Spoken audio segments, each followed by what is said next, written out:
முருகன் கையில் வேல் இருக்கு தெரியுமா? அது முன்வினையை அகற்றிவிடும் புரியுமா? முருகன் கையில் வேல் இருக்கு தெரியுமா? அது முன்வினையை அகற்றிவிடும் புரியுமா?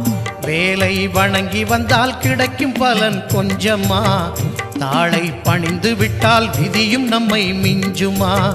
வேலை வணங்கி வந்தால் கிடைக்கும் பலன் கொஞ்சமா? தாளை பணிந்து விட்டால் விதியும் நம்மை மிஞ்சுமா?